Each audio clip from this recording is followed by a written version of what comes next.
This is LiveWell Talk on a day in the life of a hospital chaplain. I'm Dr. Dustin Arnold, Chief Medical Officer at Unity Point Health, St. Luke's Hospital. Today's episode is part of a series on the podcast where we sit down with team members, various roles at Unity Point Health, Cedar Rapids, and get to know what they do on a daily basis.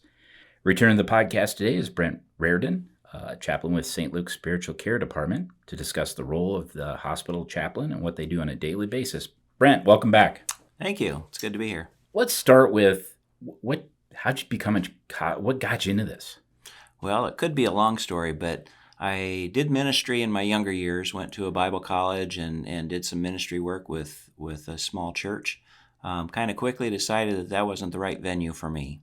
I did photography for 30 years after that and really enjoyed that career. My wife was in the healthcare field. She was a hospice nurse at the time, and actually she's the one that said that I should become a hospital chaplain, and found out that my bachelor's degree wasn't quite enough. I was approaching 50 years old. I would have had to go back and get my master's degree and clinical training, and I didn't think at first that was something I wanted to do. I didn't like school the first time and didn't really want to go back at 50.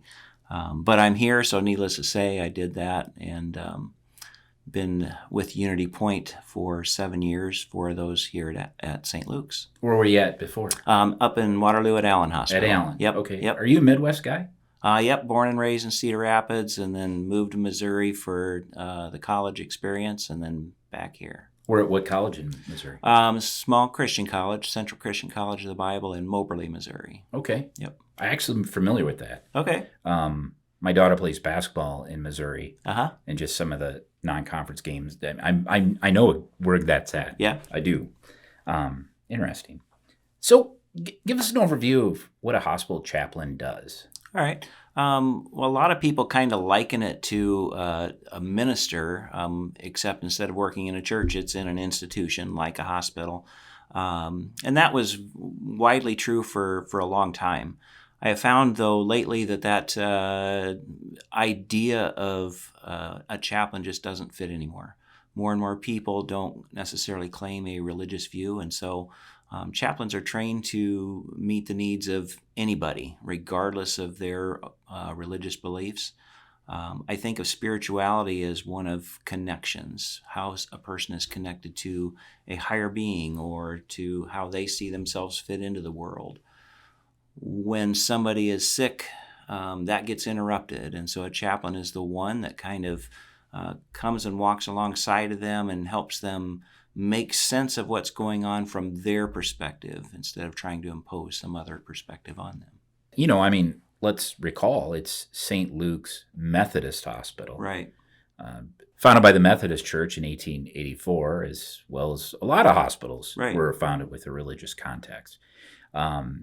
And what percentage at the beginning of your career as a hospital chaplain to now do you think people are less of a defined religious denomination? I don't know if I can put a specific percentage onto it. I know that when we look at our census, the largest percentage of answers that we receive to that religious affiliation are either none or unaffiliated. And so Christianity is not necessarily the most popular thing anymore. That would probably come in second in the bigger picture between the Protestant and Catholic faiths. But for the most part, people are unaffiliated. Yeah, I was growing up. I'm from Cedar Rapids, and the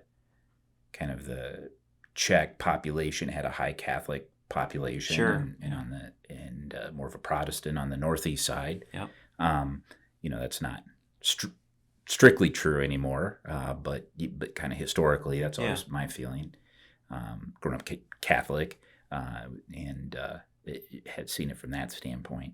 But I do think, I've always said this, the old school Cedar Rapidians, your delineation, whether you're St. Luke's or Mercy, is what side of First Avenue you live on. Right. That's kind of it, regardless of the religious denomination. That's my opinion. But what I would think, I'm projecting on you, the hardest part of your job would be answering the question for some people of why is this happening to me? Why would God let bad things happen to a good person? Do you get that question? Quite a bit, yeah. I bet. In different forms. But Right. yeah, that's what goes through a lot of people's minds when they find themselves in the hospital. And oftentimes they've had other tragedies going on in their life. And so it is that little bit of why me? Why is this happening? And doing some of their own soul searching in that regard. How do you guide them through that? Well, like I say, I try to explore from within their own faith. I don't want to impose any of my answers upon them. And so it's a little bit of an exploration. And sometimes I will just say, do you think that God is that way, that he's going to do something to you or treat you unfairly or anything? I often will sometimes say that rather than asking the question of why is this happening to me, the better question is what can I learn from this? And so I'll kind of guide a conversation along those lines to help them see that they can come out on the other side of this better. Even if they aren't healed from a physical standpoint, they can become a stronger person. They can learn something from that that's going to help them in their relationships in their life. Interesting. Great advice. Just for anything, that's great advice, really. Yeah, the best way I had explained to me was by a surgeon, Dr. Kopeski, who at one time considered the priesthood. And he said it's like imagine if you were an animal in a trap, like a bear trap, and you needed, it would be painful to open that trap and release you, but in the end it releases you. So this is part of the plan, so to speak. And Sure. I always liked that analogy because I could understand it, but it's always interesting to me at that end of life time that the families that have been very open and loving with each other and transparent tend to be at peace with things, remorseful, of course, but peaceful, where when you don't have a good relationship and then you get to that end of life scenario, there tends to be a lot of anger if they didn't have a good relationship through their life. Yep. That's been my experience. And never pass up an opportunity to tell a loved one that you love them. Right? Correct. That's my advice. Absolutely. To people. So walk me through your day. I mean, what's your normal day? Well, we start out like most people, or most departments, with our own morning huddles. At that time, we are looking at our census that we get a report of who wants to actually visit with the chaplain, specifically asking for that.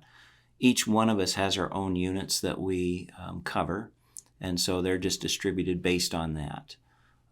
We go to the ICU rounds, and we're also active on the palliative care team. And so one of us is always attending one of those rounding situations to see what's going on with some of the critical patients. We have a pager that is carried, kind of rotates through the staff, and that person covers the emergency department and any other the emergent situations that arise within the hospital. How many chaplains do we have at any given time? It varies. We are just bringing on another full-time staff chaplain, and so we have 3 full-time staff chaplains that will be on board, and then a couple of part-times as well. And then do we still have someone in-house at night? We have volunteers that are covering up until 8 o'clock. Okay. Yep. With the COVID, where our volunteer program got hit a little bit, and so instead of requiring the overnight, we decided to just scale back a little bit to help preserve that program. Sure. Yeah. I remember just back when I started the hospice program, how one of them would be here at night, and we just exchange greetings. Yep. We wish we could still be doing that. Yeah. It was always nice to talk to them. Are all of them trained chaplains? Yes, chaplaincy is a little bit different than some of the other disciplines in that there's no necessarily licensing requirements by the state or anything, and so different hospitals will have different requirements to be a chaplain. Our staff chaplains are all either board certified or working towards that. Training for chaplaincy involves at least a bachelor's degree and preferably a master's degree in something related to providing care, whether it be theology, ministry type master's degrees, or social work, counseling are also excellent degrees to work from to become a chaplain. There's a program called Clinical Pastoral Education, we just call it CPE, that in order to achieve that board certification, chaplains do that so that they can get that clinical experience. It's kind of a combination of didactic teaching from a supervisor as well as just actually being out there and doing under supervision. Kind of like a residency for Exactly. physicians, right? Yep. Okay. Yep. In fact, part of that is doing a residency in chaplaincy. I did mine up in La Crosse at Gunderson Hospital. Des Moines has a CPE program where they have residents there as well. Interesting. Yeah. Are any of the other chaplains certain denominations and they specialize in that, or is it all more of a non-denominational, patient-centric sort of encounter? Both. We are definitely a patient-centered approach where any one of us will talk to anybody from any denomination or any religious background.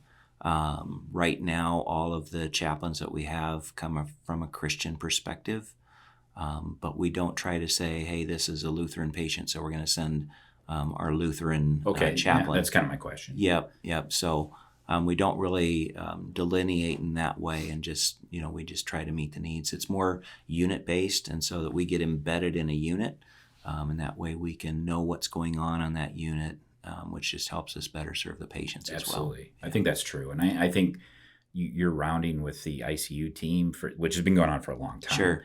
Has always been a plus. Yes. Definitely a plus. Yeah. Just keeping things patient-centric. And healthcare is a complicated system. Yep. It's a complex and complicated. Two different things there. Something, can be complicated but not complex. Yeah. And vice versa. And I definitely think healthcare is. So it's nice to have your team there to guide us clinicians to keep us focused on the patient, because it's really easy to get focused on something else. It just really is. Sure. Really is. What's your favorite part about the job? What is the thing that you do that you go home at night and go, yeah, that was worth it? Well, there's a lot of things I think that I could fill in that blank with.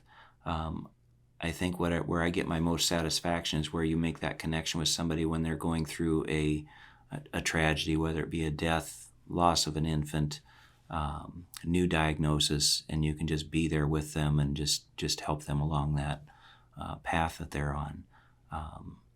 Some people will look at what chaplains do and say, I couldn't do that. You're there at just about every death in the hospital, and but at least for me personally, I find some satisfaction just knowing that I'm there at a time when somebody really needs somebody, just to be there.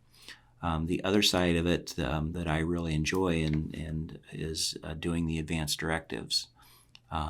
Sounds kind of strange just filling out a document, but when we're doing that, we're having a conversation with somebody, and a lot of their answers that they are putting down on that document stem from their belief system. If they believe in an afterlife and have a strong faith in God, it might be easier for them to forego some of the more intense treatments at the end of life. And so just helping them process that, make sense of it, get it down in writing, and then knowing that that's going to impact their care down the road, I find to be very satisfying and enjoyable. I've never had the courage to ask a patient. So I've had patients that are, let's say they're in their 90s, Mm-hmm. and they'll do anything and everything to stay alive. Right. I've never had the courage to say, are you afraid of dying? Which seems like a silly question to ask, right? But, it was just, it seemed almost unreasonable on a certain level, because we're all going to die, right? And then I've had younger patients that have like a minor illness, and they're in their early 60s or late 50s. They're like, well, you got to die from something. I'm like, no, we can make this better. Don't, let's not give up just yet. Right. And just the comfortability with that. I've never had the courage to ask either one, like, why are you so comfortable with this? And why are you so afraid of this? And I hope to get the courage to get that answer from them before I meet my maker, But But do you see that too, that some patients are very comfortable with Yep. that and others are afraid? Sure. And, I would just kind of ditto what you say, as far as you can get that person that's hanging on with everything that they've got, in spite of the odds, and others that are very willing. It's a question that we ask frequently, so we're very comfortable asking that question of is this something that's fearful for you? I find that people's attitudes, just have a lot to do with not just their recovery time if they're just have an illness, but also as they face the end of life. If it's something that they're kind of saying, not just we all die, but usually there's some faith attachment to that, where they say, I know where I'm going, and I hear, when the good Lord's ready to take me, I'm ready to go. I'm comfortable with that. There's also the patient, though, young and old, that the burden of the healthcare experience, the pain and the suffering, get to the point where they just say, I don't want to do this anymore. Sure. And I've seen that in younger people going through treatment for cancer that, that have every reason to live, young family, great family, great life, but they're just like, I don't want to do this anymore. And I've always thought about that too, that my grandmother was that way. She had a chronic lung disease, but she lived into her 90s. But she just got to the point, she goes, all my friends are dead. I don't want to do this anymore. Yeah. And that's always intrigued me on that, and it reminds us to keep things patient-centric. Yeah. I think. Yeah. And I find that, we do get called and consulted for, some of those new diagnoses where somebody's getting, a terminal diagnosis and they're given a few months to live, and just to help them process that. And, so being able to sit down with somebody at that point in time and help them fit that into their worldview, their belief system, and what that looks like, can be very rewarding, not just for us, but for the patient as well. Yeah. Interesting. For listeners that might be interested in career and hospital chaplaincy, but how do they get involved in that? Well, like I say, a lot of times it comes out of a ministry background, but not always. Some of the training that can be done, the clinical pastoral education, you can get your feet wet doing that. Most of the programs will accept somebody regardless of their degree situation, so that they can start getting that supervised experience working in a clinic setting. Having that degree is helpful as it progresses with your career, but going through the professional process, getting involved with a professional organization, either I can never get the initials right, ACPE, Association of Clinical Pastoral Education, or there's also the Spiritual Care Association, and both of those support professional chaplaincy. And so just being aware of them, studying, having the right heart is a big thing. That makes all the difference. Yeah. Well, I have a lot of respect for what you do and what your team does. I think it's so valuable. My faith is a huge part of my life, and thank you for what you do. I really sincerely mean that. Thank you. Thanks again for joining me. You're welcome. You're a veteran of the podcasting world. And thanks for sharing a day in the life of a hospital chaplain. Once again, this is Brent Rairdin, a chaplain with St. Luke's Spiritual Care Department. If you're interested in a career at St. Luke's, visit unipoint.org/careers. Thank you for listening to LiveWell Talk On. If you enjoyed this episode, don't forget to subscribe. And if you want to spread the word, please give us a 5-star review and tell your family, friends, neighbors, strangers about our podcast. We're available on Apple Podcasts, Spotify, Pandora, or wherever you get your podcast. Until next time, be well.